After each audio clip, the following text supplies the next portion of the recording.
topic today is media, politics, and business, the common gene. And as Ranjana and Satish were saying, we have a rock star of a speaker today. She's the founder and director of Lucid Lines, an intellectual properties company, and an award-winning Indian journalist, editor, and curator.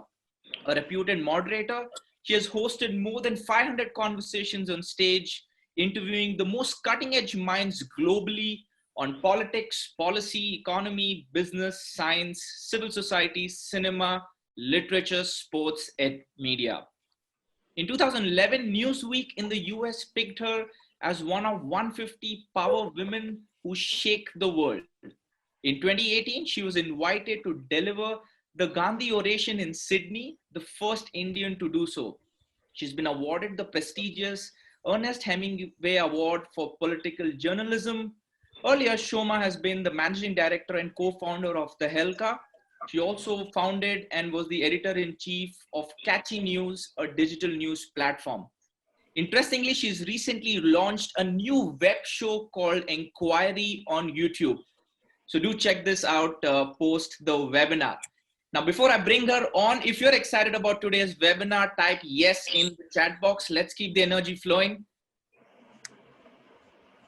Go ahead and type yes in the chat box and build up the energy. Brilliant. I think the audience is all set. We are all set. So with a huge round of applause, even though we may not be able to hear you, please welcome Shoma on stage. Shoma, over to you.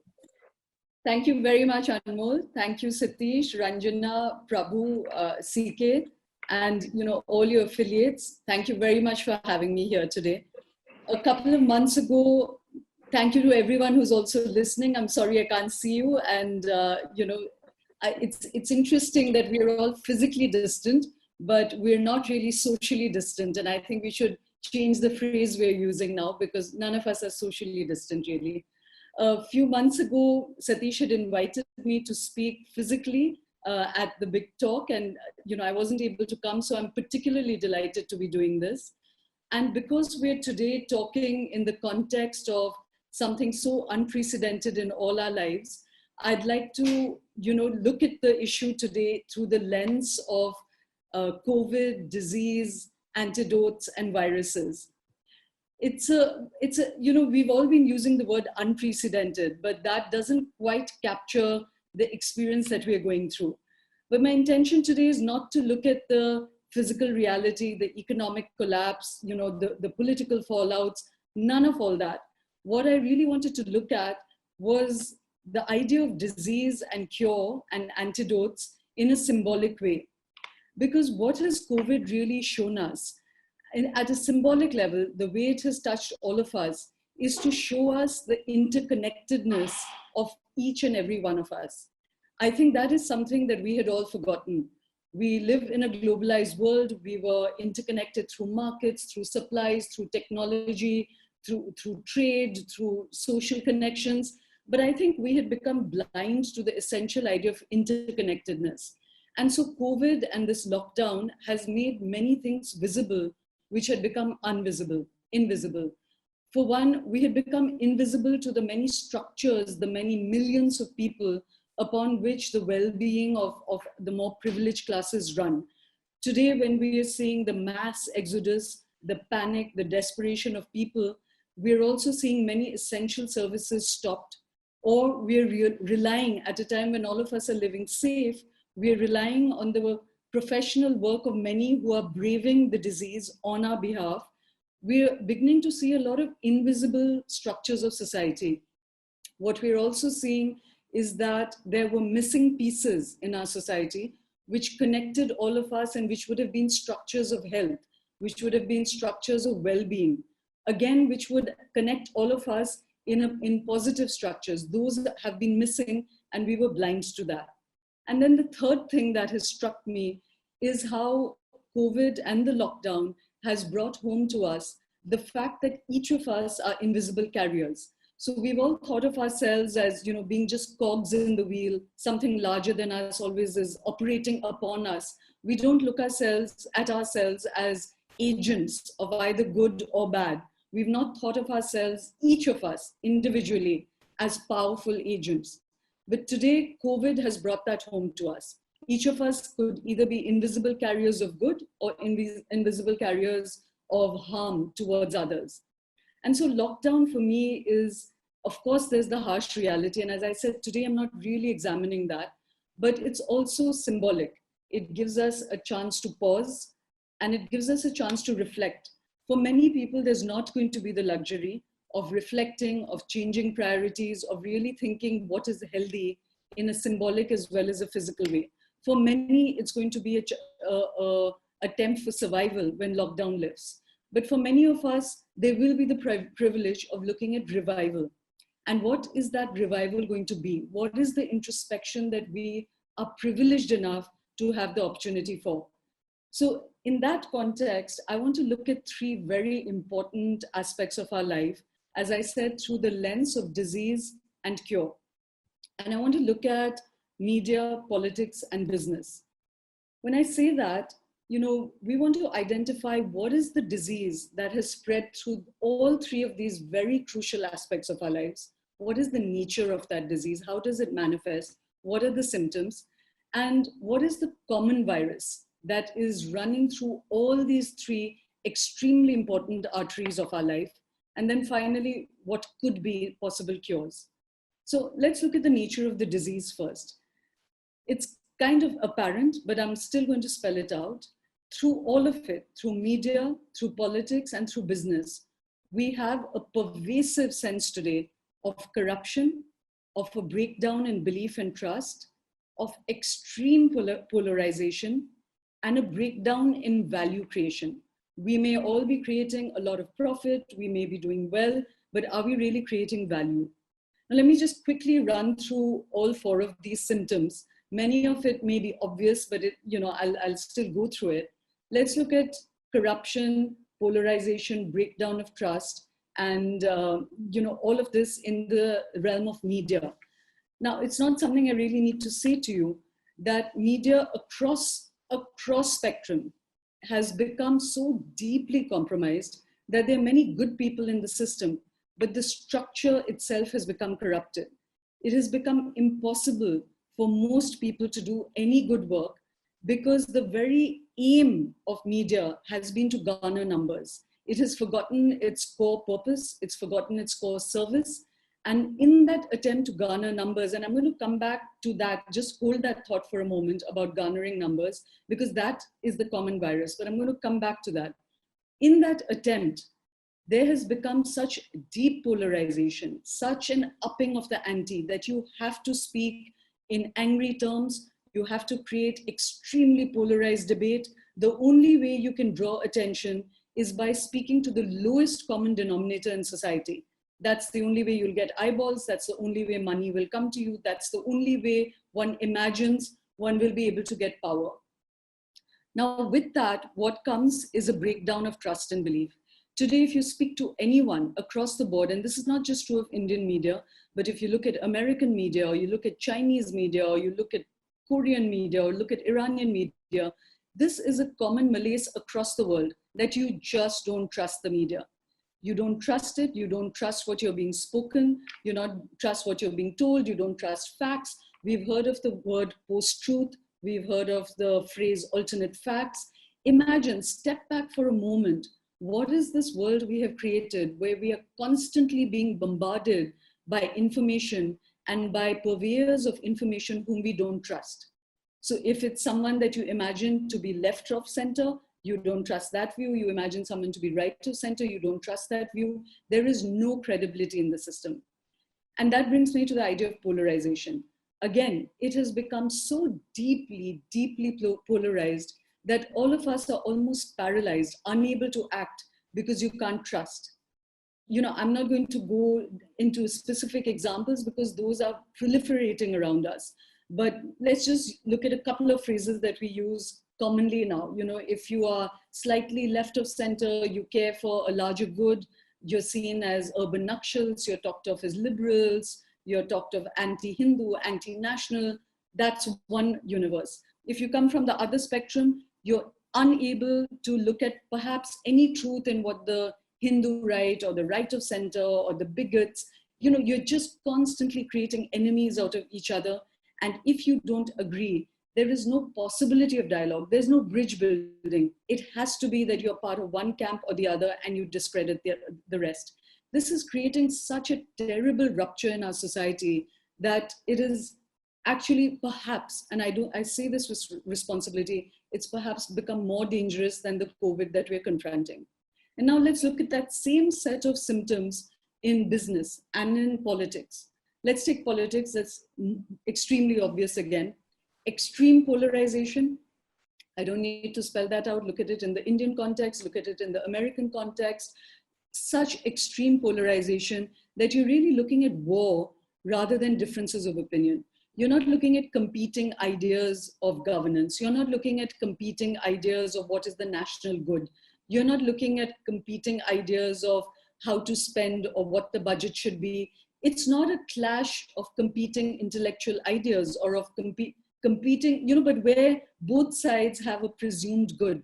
What you're looking at is war, and it is having immense impact on the lives of people because you're being outlawed, you're not allowed to speak, you're outlawing entire communities, you're creating hatred, and through that, you're connecting, again, as I said, eyeballs. The attempt both of politics and of media is to get numbers. How do you get numbers today? No longer out of any positive enterprise, but out of speaking to the lowest common denominator. Corruption in politics, I don't need to get into that. All of us know it, the sheer amount that is spent on elections, on campaigns, the fact that there isn't RTI on most things, even something, and this is true actually across governments, but something very immediate in our context is that we're beginning to become comfortable with an environment where we don't ask questions. We don't have the right to ask questions. We must have complete either faith or be called, non-believers, anti-nationals. And as I said, that actually runs across. Yes, there's a certain government in power in India, but you look at it, there's another government in power in America. And this is the overall pervasive public culture that we are creating. There is no accountability, there's no right to ask questions. And if you disagree and you don't go with the powers that be, then you're anti-national or you're outlawed. Now let's look at business.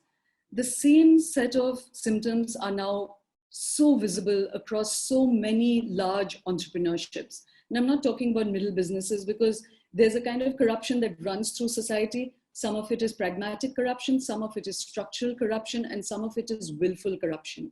What has been shocking for all of us, and I think whether it's the business community, whether it's those who are watching, whether it's those who are impacted by it, it has been shocking to see, not just the traditional areas where one believed there was corruption, which is resource empires or resource barons, whether it's mining or coal, you always assumed there's a certain kind of corruption there.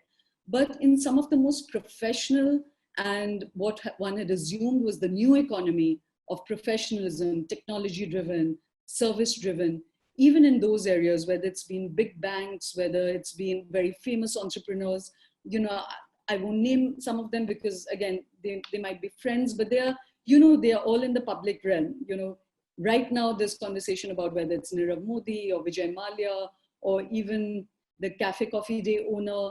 We can just name them, whether it's Chanda Kochar, at so many levels. It has been a shock repeatedly. Banks, NPAs, loans being given out, all of that, the one common thread is an idea of corruption and then an idea of perpetual seeking of numbers to beyond what is sustainable, to beyond what is related to value. And attendant on that is now a breakdown of trust. Entrepreneurship, the most difficult, the most creative, the most inspirational activity of human behavior today is attended by a complete breakdown in trust and belief. You don't trust businesses, you don't trust their products, you don't trust their claims, you don't trust government data. There's complete breakdown in trust. You don't trust if a company says that they have got environmental clearances, you don't trust that. If you say it's healthy products, you don't trust that. You don't know whether things are mixed. You don't know what the quality of products is. You don't know how people are treating their value chains. Are they treating the craftsmen or their suppliers or their contract labor well? We have no belief system in any piece of business. And so when you have bad eggs that pop up, it permeates right through the culture of business.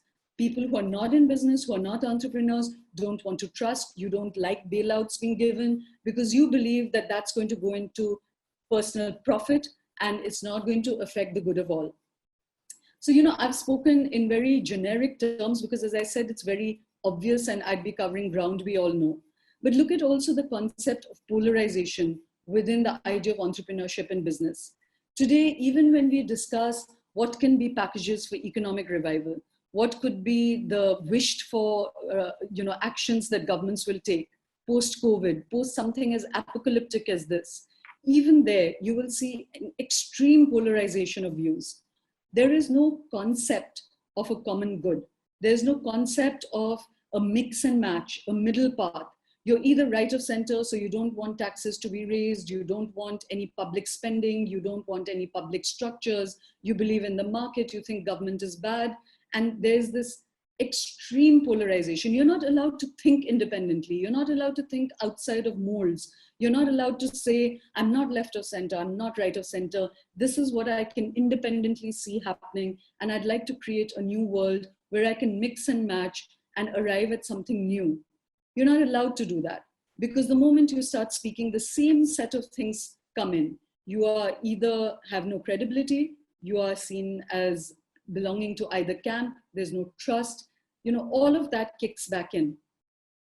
And so having described what to me seems the pervasive disease, I'd like to come to the idea of the common virus.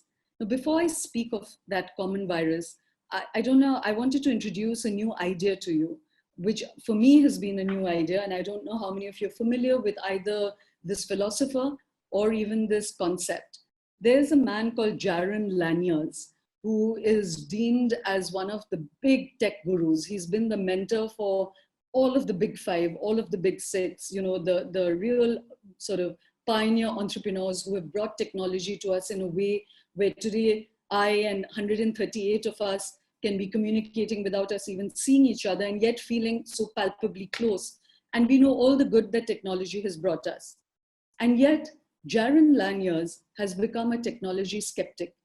If you look him up, you'll see that he's respected by almost everyone, as I've mentioned, who are helmsmen of all the big five companies. And yet he's become deeply, deeply critical, not of technology, not of the good things that it has brought to us, but the underlying virus in technology that is actually permeating media, politics, and business, and through that, every other aspect of our lives. And what is that? That is something that he calls bummer, behavior of users modified to make empires of rent. That's the acronym he's used as bummers. And what is that? In technology came this idea that you need numbers. To create numbers, you need to create artificial communities. To do that, again, you need to operate at the most base emotions of people. What they did was to create algorithms that would drive us without our knowledge to operate for our attention. It has been driving us without our knowledge to operate with the commonest, lowest emotions that we feel. Anger, hatred, bigotry, debate, angry debate, everything that I was speaking of, that is what it drives us to. That is what creates numbers. Now, without our knowledge, technology has seeped into that. Anmol just mentioned I've started a new show called Inquiry. When I was seeking sponsors for that, many sponsors said, but will you create a bit of noise in that? That's what really sells today. And I said, I can't do that. It goes completely against my grain. I will create debate, I will create discussion, but I will not create noise, even if that means that I will not get the 20 million that others can get. But that's what I'm going to tell you, that it has permeated into our society in such a way that we are locked into that zone. We are locked into being noisy, angry, hating people. In that seeking of numbers has also come another product, which is of us being locked into particular ways of seeing. Algorithms are driving what we will choose because we are being shut off. We're being kept in bubbles where algorithms are defining for us what is the world we will see. If you happen to browse something, you happen to like something, that is what is going to be fed to you again and again. And so our capacity to talk across borders, our capacity to talk to people who we don't agree with, is literally, physically, without our knowledge, being taken away from us. And if you see that, now everything I described, whether it was in business, whether it was in media, whether it was in politics, this desperate search for numbers is now algorithmically driven, and it has been coded for us that you can only get numbers, you can only build communities in a certain way. And that attention seeking is the common virus. What is the definition of through which we can get attention? Sorry, CK, is there a problem? Can you not hear? Is my voice breaking? Okay, sorry, I just saw you doing that. So when somebody is asking, wasn't it always a war for numbers? Yes, it was. And there's a very interesting anecdote I'd like to share with you. Recently, Rajdeep Sardesai did a book about how Mr. Modi won the 2019 elections. And he's described many structures that the BJP has created to run their political campaigns. Much of that is admirable. There is much I disagree, and I'm being transparent about that. There's much I disagree with about the BJP and perhaps some of their communal agenda and etc. What I deeply admire is their political entrepreneurship, the energy, the structures that they have created. But are all of those structures correctly used? And in that, when one of you asked that, wasn't it always a war for numbers? Let's look at the realm of politics. Yes, it was always a war for numbers. But what did you do? You went door to door. It was a level playing field. You went door to door. Whoever had more energy, whoever did the better politics, communicated better, could get larger numbers. The key thing here is that it was a level playing field. Today, with the advent of technology and the way, again, I'm saying the opposition is not to technology, with the way technology is coded, your level playing field doesn't exist anymore. Through technology, you have such massive data collection that a government will have much larger data collection than any other political party. Certain large businesses will have much larger data collection than any other small business can. And so your level playing field is invisibly taken away from you. And then, as I said earlier, not only is it taken away from you, you don't have a level playing field. It is definitely a function of big money, big data collection. Only the big can really do well. And secondly, as I said, that there's a certain programming that has come into it. But for the moment, let me park that because we're going to have a chance to interact and you can question me further on this. I just want to leave certain thoughts with you. Now, why am I bringing this up as the common virus? Of course, all our search is for larger numbers. I've just started inquiry. I would love to be watched by millions of people. I believe it's a good product. You've started Big Idea. You would love to be watched by millions of people. Each of you who run businesses, or you're a lawyer, or you're a doctor, of course, the idea of personal growth and personal good, personal success is a huge driving force. But where did that search of numbers become not a growth that is healthy, but a growth that is cancerous? That is something that lockdown gives us a chance to introspect. Just between yesterday and today, we've lost two people that all of us admired. Irfan Khan, Rishi Kapoor, people who brought a lot of pleasure into our lives, they died of cancer. And it's a good metaphor for all of us to look at. Today, look at COVID. It's why are we all locked down? Why are we sheltering in space? Why has 3.5 billion people come under lockdown? Why has all trade, all travel between nations come to a stop? Because this is a virus that is looking to exponentially grow. Their R0 is something that virologists say they've never seen before. This unhealthy search for numbers beyond what is sustainable. And today, this is a difficult concept for all of us to understand. Many of you will say, oh, she's talking in the air. She doesn't know what she's talking about. All the goal of enterprise is expansion and growth. But I'm asking you to stop. Use this lockdown to really look at what has become disease, what is growth, and what is cancerous growth. Is there a possibility for us to have the courage to think of this differently? Look at our enterprises. everywhere there is a sense of such deep strain and lack of well-being. And repeat, many influential people are starting to talk about this. In the business sector, interestingly, Kumara Mangalam's wife has been trying to raise this issue increasingly of mental depression, mental health, not just for teenagers. This is a country that suffers from the worst teenage depression in the world, highest rates of suicide in teenage in the world. But that's still something that you might see a figure on. But look at mental health within the area of business, enterprise, and entrepreneurship, and you'll be shocked at the numbers.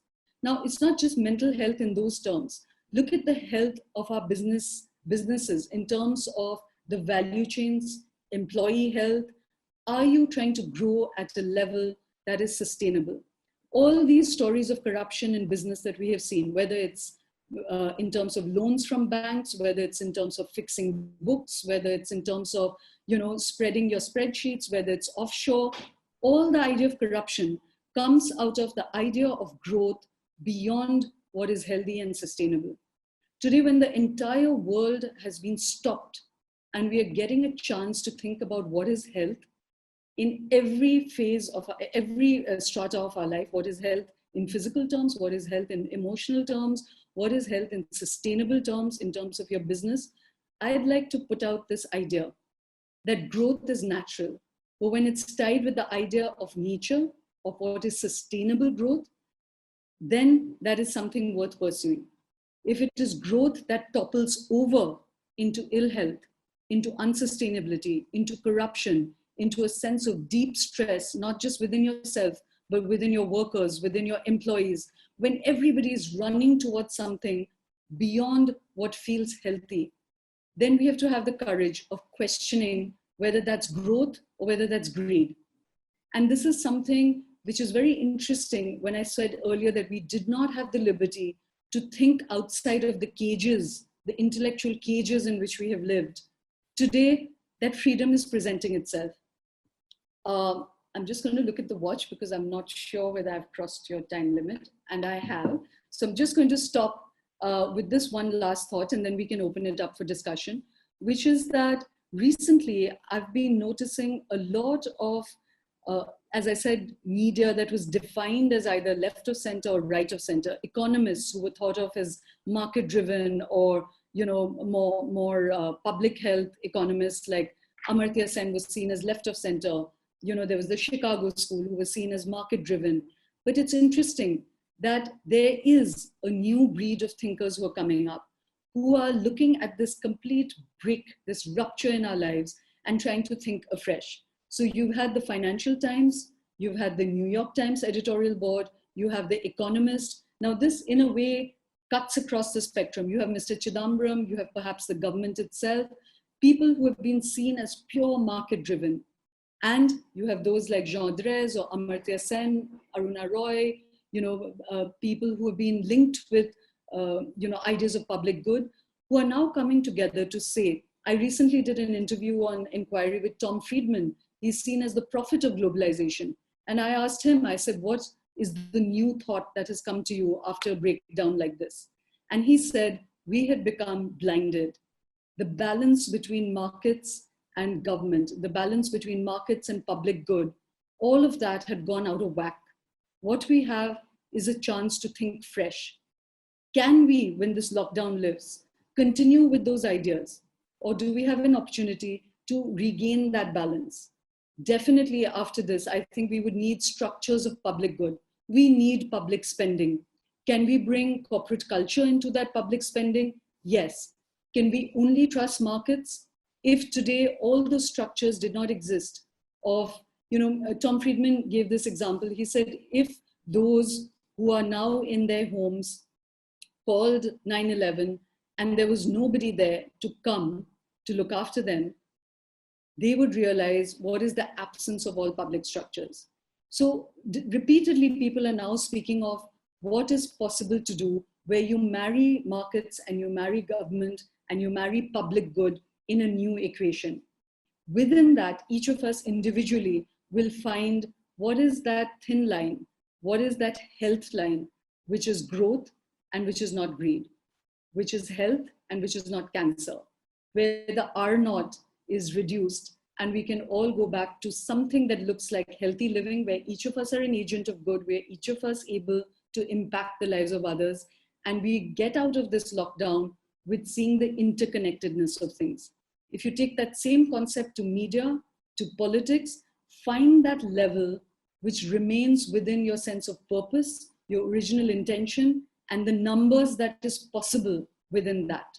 I think that would become the definition of health in all these three sectors, and it would impact all our lives in very positive ways. Thank you very much for listening, and I hope that at least triggered some new thoughts, and I'd love to take on your questions. Thank you, Shoma. That was truly insightful. So what we're going to do next is, I'm sure CK has a few questions. I have a few questions with me as well. So for the next 10 minutes, we will send you those questions, and then we'll open it up for everyone else as well to come in. All right. So CK, if you can kindly unmute yourself, it'll be great if you can ask this in person. Yes. Shoma, good afternoon. It was brilliant, thought-provoking. Thank you so much for the wonderful talk. My question to you is, first you were talking about that behavior, one acronym you were talking about. Can we explain that once more? Because we couldn't get the full grasp of that. And then I will go. Yeah, sure. You know, so this man's name is Jaron Lanier, Jaron Lanier. He has come up with an acronym called BUMMERS, because he, as I said, was at the inception of all the technologies that have completely changed our lives in these 10 years. What he calls it is the behavior of users modified to make empires of rent. You know, so what I was saying is that all the algorithms that define our lives today, which propagate our search for numbers, is driven by the need for attention, acquisition, you know, and so on. If you go online and you read that in detail, you'll see that what he's saying is that all that attention seeking, acquisition, all of that is driven by us behaving in a certain way, and that is being modified for us. Because if you don't behave in that way, you won't get those numbers. You know, if you're moderate, you're speaking in a rational way, you're not arousing emotions, you won't get the likes, you won't get the hates, you won't get that noise around you, and then you won't get the numbers. So to get advertisement, to get numbers, repeatedly anchors, whether it's in media, whether it's, you know, you're being driven to behave in a certain way so that you can get the numbers, you get the money, you get the sponsorships, you can sustain yourself. And that's true whether in politics, whether it's in business, or as I said, whether in media. So that's the concept of bummers. And it's underlying all our lives without our knowledge, without our conscious knowledge. Anmol, go for others. I will come back a little later. Sure. So I have a question, Shoma. You spoke about, you know, the nexus that exists between, you know, media, politics, and business, and it's largely shaping public opinion. So how do I, as a consumer, understand what is biased, what is unbiased, or will I be someone who's just going with the flow and then let people influence me? What can I do as a consumer to call out the guy? That's a good question, Anmol, and it's a difficult one. But there's something I'd like to suggest, which is that we actively, you know, actively seek to break out of our jails. We actively seek to break out of our cages, which means that we seek out information from both sides, you know, because right now we are imprisoned in these cages. As a Twitter user myself, or as a news consumer myself, I deliberately follow those whom I don't agree with, because I'm very interested to know what is their viewpoint. And as I hear their viewpoint, I use my own independent mind to sift through the noise. And I think, okay, they're saying something which is making me uncomfortable because there's truth in it. I was blind to that earlier. They're saying something that I need to think about. I actively do that, Anmol, and I would urge a lot of people to cross that bridge, break out of your comfort zone, and seek out that which you don't feel comfortable with, and examine that with your own independent mind. Even within that, there is a certain danger. And that brings me back to algorithms and technology. We should all start speaking about this, because then there'll be a pushback on it. That even as a Twitter user, though I follow people I don't agree with, on my timeline, I only get fed those who I agree with, you know? So it's become difficult for me even to search out those. Even when I'm following them, I'm not given what they think, because the algorithm is defining for me, deciding for me what I will hear, what I will see, and what will become my worldview. You know? So we need to, one, actively choose this path of crossing the bridge. And secondly, we need to start speaking about biases in technology, because we are being governed by it without our knowledge. We are being changed. The entire human race is being changed by it without our free will. And that's a very big thing in our lives. My question is, the media shows what the consumer wants to listen. Is it our fault as well that we want to see drama, we want to see polarization, we like to look at it in a very different format? So is it back to the consumers that, look, the media is putting out what you want to hear? Well, I have two answers to that, Anmol.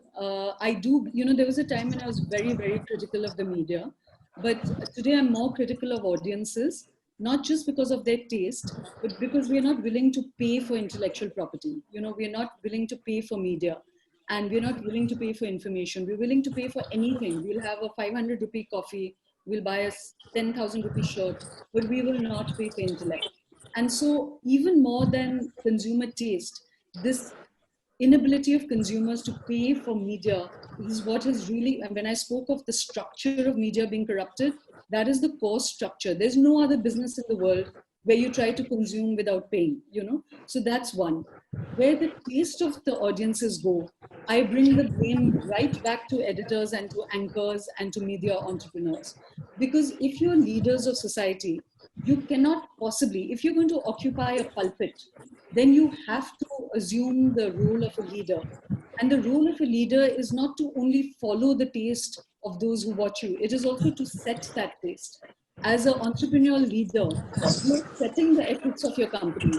You're not saying that, oh, people will buy, we are going to make more profit by mixing cement into milk powder of children. So let's do that, because if that is what is selling, then go sell shoes. Go sell products where people know that it's a buying and selling. Don't call yourself opinion makers, because you're not making opinion. You're just following what you think is taste. And let's remind ourselves, Anmol, that it's this same society.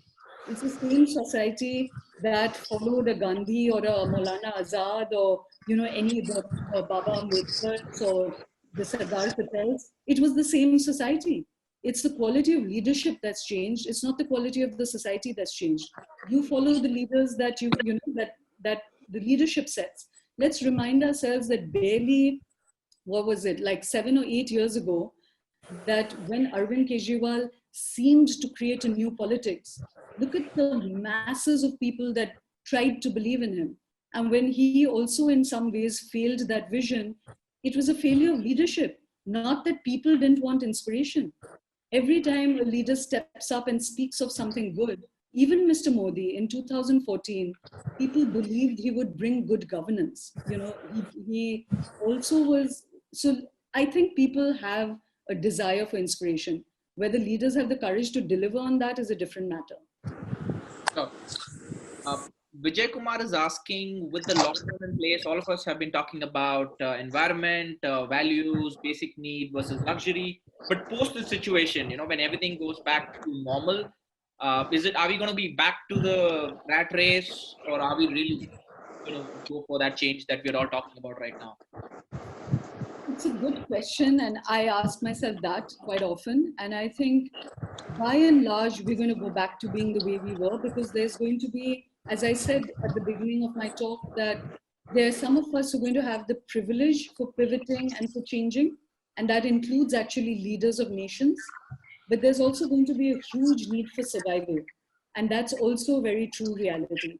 But I come back to that idea of leadership. There's going to be a pent-up demand. People are going to need things. There's going to be a survival issue.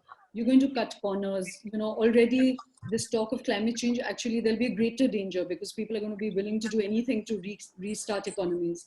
But that's why I'm saying about the quality of leadership, that if you had or have leaders right now who have the courage to take a different path, to find that new middle path, then everyone will follow, But coming back to that idea of individual agency, we all are, whether as a head of your family, or whether as the head of an entrepreneurship, or whether as the head of a school or a law firm, or whatever we may be, we also have a chance for impact. So within your own microcosm, to be able to find that health line that I spoke of what is growth and what is sustainable, I think all of us have that luxury. Every single one of us have that luxury to find the health line of between growth and greed, and that will be available to us even after lockdown. Sure, it's what we choose basically, which is essentially. Yes. Okay. I have a question from Vivek. What is your opinion on communalizing Tablighi Jamaat? I think, I'm extremely dismayed by any communalization, and certainly in this context, because there are things to criticize, and again, I don't want to be in a zone where one is hiding from legitimate criticisms. And only thing I'd like to say is that those criticisms are true of any community, any religion, any extremes, any bigotry, and we have that across zones. So the deep demonization of Muslims is definitely a problem. Sorry, I was looking down there rather than at you. So the communalization of the Tablighi was terrifying. The criticism of them was valid, but that was if we had spoken of them as super spreaders, the same way as we spoke of Kanika Kapoor having a party, or the fact that it's lucky, but Tirupati pilgrims were carrying on in Tirupati even during that time. We forget that around 15th March, I remember, the Times of India had their conference, if I'm not mistaken, on the 11th of March. India Today was planning to go through its conclave because the imminence of this danger had not permeated. Dr. Ian Lipkin, one of the most famous virologists in the world, again, someone I've just interviewed an inquiry, he was advising China. He'd been to Wuhan. He was willing to travel to India on the 14th, 15th of March, being a virologist himself. The sheer scope and impact of this disease had not permeated consciousness the way we locked down on 25th of March. There was still a lot of movement. So after that also, there have been communal gatherings. When I say communal, I mean many people gathering. We've had exoduses of migrants out of desperation. Now, are we going to communalize that? But is that criticism valid, that they should not have gathered, or once they knew the impact, they should have gone and reported themselves? Those are valid criticisms. But is it a virus jihad? No, it's not. Should we call pilgrims gathering at Tirupati a virus puja? It's not. All those who came out beating the thalis, did we blame them for being foolish Hindus? We just said, oh, how foolish people. Not for individually beating thalis, but those who gathered in processions. We just said these are foolish individuals, foolish groups. You didn't say they're foolish Hindus. So why are we saying they're foolish Muslims? So I have a huge problem with the amount of demonization we're doing of Muslims now. Right. So objectivity is the need of the hour. Absolutely. Okay. We have an interesting question from an attendee. He's saying that Singapore and China are all polarized for many years now, but they're still progressed and then on their way to become developed countries. Assuming that India will be on polarization for some more time until young leaders choose to get into politics, what are your suggestions to work around polarization? It comes back to that idea of growth and of health that I was talking earlier. China, Singapore, all of these are really held up as models of what India might want to be in terms of physical well-being, material well-being. But ask any of us, would we like to live permanently in a country like China, where you have extreme oppression, where a doctor could not speak up without his WhatsApp group being infiltrated, where he could not, warn his compatriots to just wear masks without him being penalized for it? Is that what we call a healthy society? Yes, they have materially progressed. But when we criticize India, and I am also critical of India, I like to remind ourselves that in 70 years, there's a lot to do. But by and large, we've been a very free society. We've had a human spirit that is alive. And yet we've pulled millions out of poverty. We have had growth. We've had, if we look back to a generation of our parents to now, our physical well-being is much better. Yes, there are millions who are still on the ground suffering deeply. There's a consolidation of wealth. There are many things to fix. But has there been no progress? I don't believe that. But we've progressed along with freedom.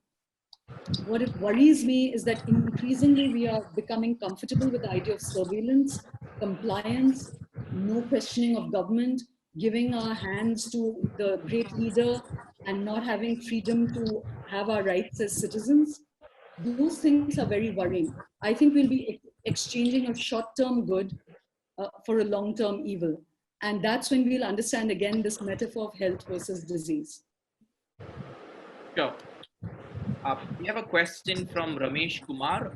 You spoke about breakdown of trust, not enough value creation, corruption, polarization. So post-COVID, do you think there will be a lot of these barriers will break down?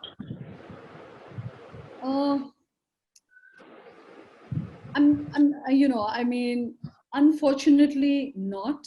And I would say that because of the quality of leadership we have across the world, even in the midst of this. And again, I'm sorry to keep referring to, these interviews I've just done, but they're very interesting perspectives. Ian Lipkin, who's a virologist, he spoke about the fact that Germany, New Zealand, some of the leaders that have done really well are very evidence-based leaders. They are scientists, or they are educated people who are seeking a kind of evidence-based leadership.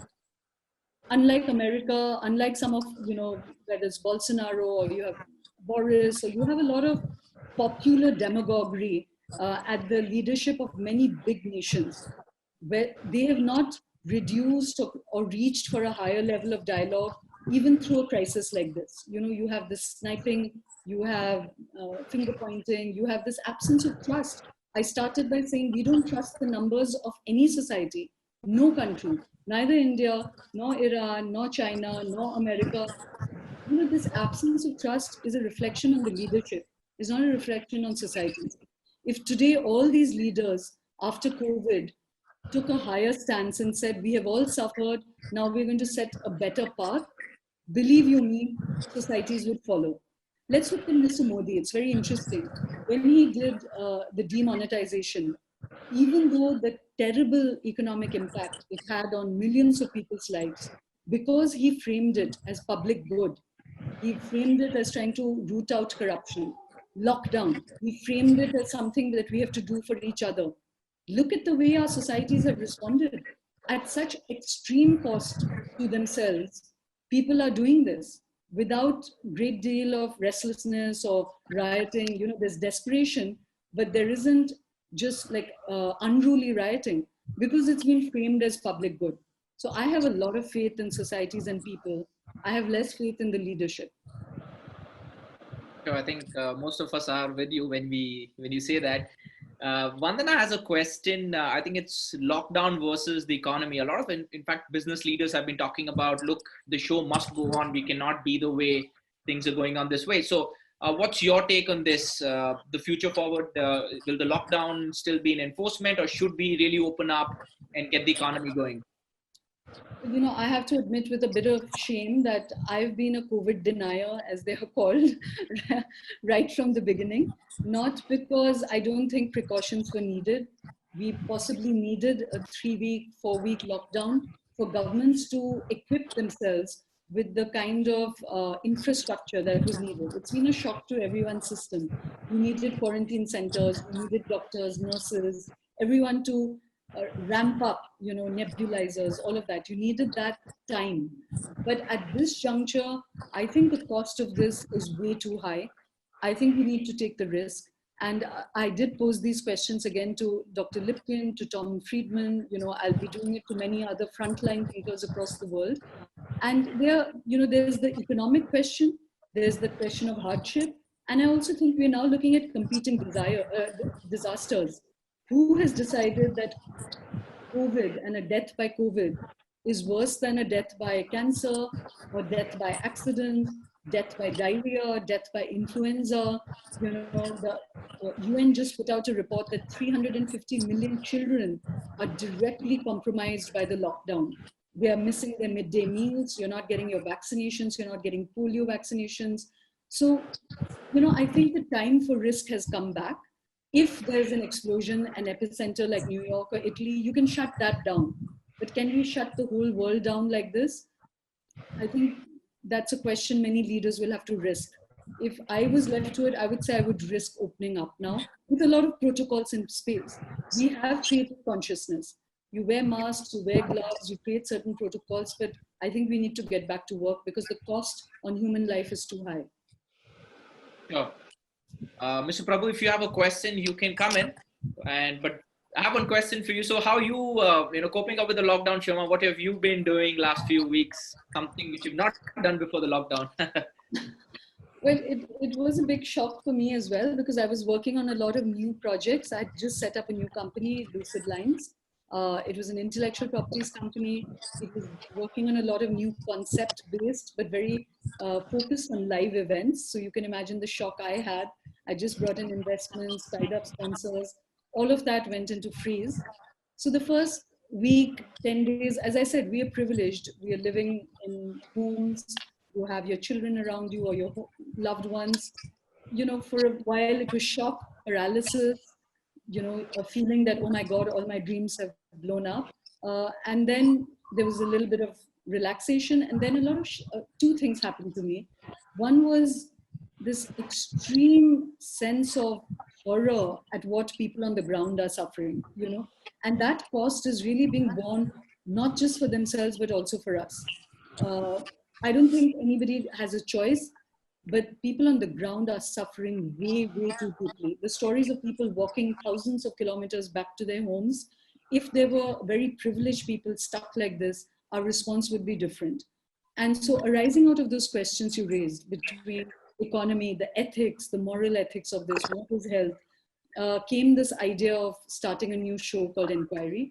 So in that way, it's been a productive time for me. I've pivoted and started something new. Let's see how it does. But it's in that way been creative time for me. So tell us more about this web show, The Inquiry. We're intrigued by the concept. Well, the word itself explains it, that the intention is inquiry, to understand the shape of our futures, the nature of our present, from very personal landscapes to all the meta discussions that we're having.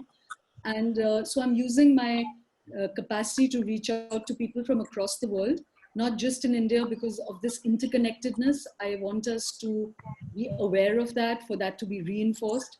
So the intention is to speak to frontline minds across the world, whether it's America or Iran or China, and of course from India, and across sectors, so whether it's economy or climate change, media, politics, cinema, art, literature, philosophy. In this moment, naturally, all the inquiry will be somewhat related to COVID and the situations arising out of that. But as things normalize, my intention will get more and more eclectic. But it's a way of staying connected with a seeking mind and a seeking audience, seeking answers. Sure, more power to you, Shoma. All the very best. So thank you so much for joining us today. This has truly been an insightful discussion. To all my attendees, if you enjoyed today's webinar, learn something new, type yes in the chat box. I'm sure it was very intriguing, and I was completely glued onto it. CK, if you want to share something. No, I want to ask Shoma one question, which is, we are from Tamil Nadu and I am a businessman primarily. I joined politics because of the anger of all the situation around me. And I joined Kamal Hassan, that is where I am at this now. And I could see that we are still struggling. Right. We couldn't really get the kind of momentum, because a lot of people are still looking at, is this horse to win? India, our people traditionally have got that feeling of backing up a winning horse. What is that we should do to tell the people that we are a winning horse? That you're a winning house? Winning horse. Winning horse. Yeah. CK, as I was telling you, that as opposed as I am to some of the ideology of the BJP, what I admire, and I think many political parties have forgotten, including the left, the Congress, all the traditional big parties, is the thing of enterprise, of deep hard work. What we have to hand to the BJP and the RSS is that for 50, 70 years, without even the fruit of labor, they have worked on the ground and set up structures. They have continued with their vision, their enterprise. They've been willing to take the brunt of wanting to create something. They've run the long distance. So as much as I oppose them, I think that's a lesson that any political party will have to remember for themselves, that nothing can take away the hard work, of slowly converting people by doing work on ground. Congress today has no structures, absolutely no structures on ground. Still they win elections in some states. Sorry? Congress still wins some elections in some states. Yes, they do. And that again shows the sheer, that if there was a robust politics, we would not have the kind of unilateral landscape we have today. People are opting at a state level. Thankfully, politics is still alive. In Tamil Nadu also, it's still alive.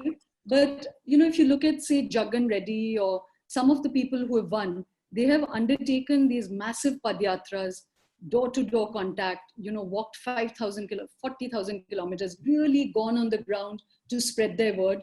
And then they've managed to take on big structures as well.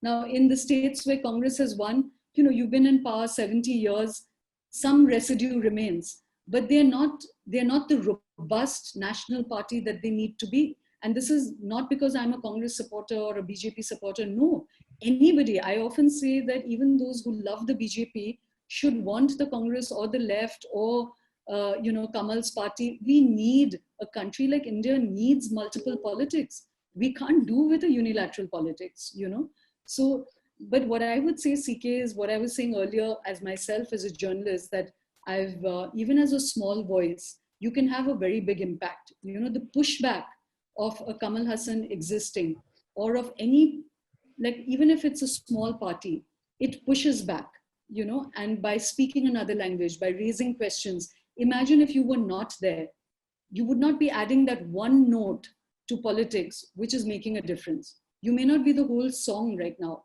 but your note matters because it changes the tone of the song, and always opposition comes from small numbers. History has always turned on the backs of a few people, so I really believe in that endeavor. No matter how small, endeavor has an impact, so I would, Kamal Hassan has a huge following. It's a positive agenda. It might take a while, but you're already making more impact than you realize. Sure, thank you. Sure. Thank you, Shoma. I love those lines that you said. Even a note in a song can matter, even if you're so even if you have a small voice, you can have a big impact. I think this is some great food for thought which you've left all of us with. So thank you so much for taking time out. We really appreciate it. And it was wonderful having you over. A big shout out to you, to CK, Ranjana, Prabhu, the ITF Academy, and all the ones who've made this webinar possible. Thank you so much. I hope you had a great time and a lot of learnings as well. Have a great day ahead. Thank you.